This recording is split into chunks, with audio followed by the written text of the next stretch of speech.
Hi అండి, welcome to our channel. ఎలా ఉన్నారు అందరూ?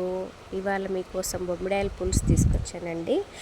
దానికోసం కావాల్సినవి బొమ్మిడాయలు, పసుపు, ధనియాల పొడి, అల్లం వెల్లిగడ్డ పేస్టు, గరం మసాలా, జీలకర్ర మెంతుల పొడి, కొత్తిమీర, కొద్దిగా మెంతులు, ఆవాలు, కారం పొడి, ఒక 4-5 ఉల్లిపాయలు చిన్న కట్ చేసుకొని తీసుకున్నాను అండి. చింతపండు, ఉప్పు. బొమ్మిడాయలు ఉన్నాయి కదండి, ఆ బొమ్మిడాయలని మనకు ఎంత కావాలో అంత సైజులో కట్ చేసుకొని స్టవ్ మీద పెనం పెట్టేసి దాని మీద మంచిగా వేయించుకోవాలండి. మంచిగా బ్రౌన్ కలర్ వచ్చేదాకా మంచిగా వేయించుకోవాలండి. కొద్దిగా టైం పడుతుంది కానీ కూర చాలా బాగుంటుందండి. కొద్ది ప్రాసెస్, కొద్ది పని అంతే. ఇది ఒక్కటి చేసుకున్నామంటే కూర అంతా సింపుల్గా అయిపోతుంది, వెరీ టేస్ట్గా ఉంటుందండి. చాలా అంటే చాలా బాగుంటుంది కూర. కలర్ అయింది కదా, బ్రౌన్ కలర్ అయిపోయాక ఒక గిన్నెలోకి తీసుకోవాలండి.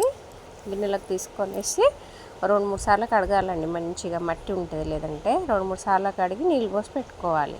స్టవ్ మీద కడాయి పెట్టుకొనేసి కొంచెం ఆయిల్ ఎక్కువ పడుతుందండి ఈ కూరకి. ఒక 4 స్పూన్ల నూనె వేసుకున్నానండి నేనైతే. తర్వాత ఇప్పుడు మెంతులు, ఆవాలు ఉన్నాయి కదా, అది వేసుకోవాలి. మెంతులు, ఆవాలు చిట్పట్లాడినాక ఉల్లిపాయలు చిన్నగా కట్ చేసి పెట్టుకున్న ఉల్లిపాయలు ఉన్నాయి కదా, అవి వేసుకోవాలండి. వేసుకొని మంచిగా దానికోసం కొద్దిగా ఉప్పు, ఉల్లిపాయలు తొందరగా మగ్గనికి కొద్దిగా ఉప్పు వేసుకొనేసి మంచిగా మగ్గేదాకా కలుపుకోవాలి. కొంచెం కలర్ రావాలండి. కలర్ వచ్చేదాకా మగ్గించుకొనేసి ఉల్లిపాయలకు వేసినప్పుడు కొద్దిగా ఉప్పు వేస్తే తొందరగా మగ్గుతుంది అనమాట. అందుకే కొంచెం ఉప్పు వేసిన, కొద్దిగా అల్లం వెల్లిపాయ పేస్ట్ వేసేసి అది కూడా పచ్చివాసన పోయేదాకా, అల్లం వెల్లిపాయ పేస్ట్ పచ్చివాసన పోయేదాకా వేయించుకోవాలి. మంచిగా బాగా కలుపుకోవాలండి. కొద్దిసేపు పని ఉంటుంది కానీ సూపర్ ఉంటుందండి కూర. అంతే. కొద్దిగా పసుపు వేసుకోవాలండి. కొద్దిగా పసుపు వేసుకొని మంచిగా కలుపుకోవాలి. మళ్ళీ ఇవంతా ఎగేలోపు బొమ్మిడీలు మంచి నీళ్ళల్లో 2-3 సార్లు కడిగి పెట్టుకున్నాం కదా, అది మంచిగా నానుతుంది అనమాట. గట్టిగా ఉండకుండా నానుతుంది.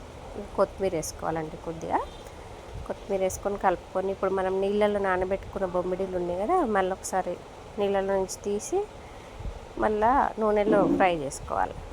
నూనెలో ఫ్రై చేసుకోవడం వల్ల ఏమవుతుందంటే నీచు వాసన అనేది రాదండి. కొద్దిసేపు నూనెలో మంచిగా ఫ్రై చేసుకోవాలి. ఒక 5-6 నిమిషాలు అట్లా మంచిగా నూనెలో ఫ్రై అయినాక ఇప్పుడు మనం తీసుకున్న మూత పెట్టేసి తీసి చూసారా, మంచి కలర్ వచ్చేసినాయి. ఎంత బాగుంటుందంటే అంత బాగుంటుందండి.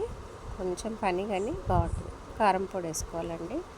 నేను ఇప్పుడే కారం వేసేస్తానండి, ఎందుకంటే ముక్కలకు మంచిగా పడుతుంది అనేసి. కారం మనం తీసుకున్న మసాలాలన్నీ ఇప్పుడు వేసుకొనేసి కొద్దిగా మగ్గనివ్వాలి. అందుకే ఇప్పుడే వేసుకుంటాను నేను. కొద్దిగా ఉప్పు వేసుకోవాలండి. ఉప్పు వేసుకొని కలుపుకోవాలి. కొద్దిగా నిదానంగా చేసుకుంటే సూపర్ టేస్ట్ ఉంటుందండి. కొంచెం టైం పడుతుంది కానీ చాలా అంటే చాలా బాగుంటుంది కూర. ధనియాల పొడి వేసుకోవాలి. ధనియాల పొడి వేసుకొని కలుపుకోవాలి. మొత్తం మంచిగా కలిసేలా కలుపుకోవాలి. కలుపుకొనేసి మంచిగా మొత్తం ముక్కకంతా పడుతుంది అనమాట. ఆయిల్ అంతగానే వేసినాం కదా, ఇప్పుడు ఏం కనిపించదు, తర్వాత కనిపిస్తుంది. మూత పెట్టుకోవాలి. ఒక 2 నిమిషాలు మూత పెట్టుకోవాలి. మూత తీసుకొనేసి కొద్దిగా కలుపుకోవాలి. మళ్ళీ ఒకసారి కలుపుకొనేసి మనం చింతపండు నానబెట్టుకున్నది ఉంది, అది గుజ్జు తీసుకొనేసి పోసుకోవాలండి.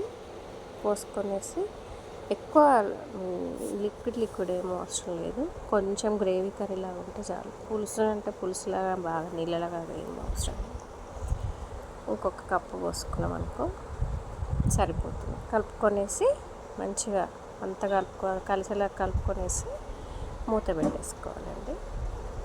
మూత పెట్టేసుకొనేసి ఒక 5 నిమిషాలు పెట్టుకొని తీసుకున్నాం అనుకో, ఆయిల్ చూసారా ఎంత బాగా వచ్చిందో పైకి. మళ్ళీ ఒకసారి కలుపుకొనేసి జీలకర్ర మెంతుల పొడి ఉంది కదా, అదొకటి వేయలేదు మనం, చూసారా? అది లాస్ట్లో వేసుకోవాలి. వేసుకొనేసి కలిపి బంద్ చేయాలి. సూపర్ ఉంటుంది. Thank you for watching.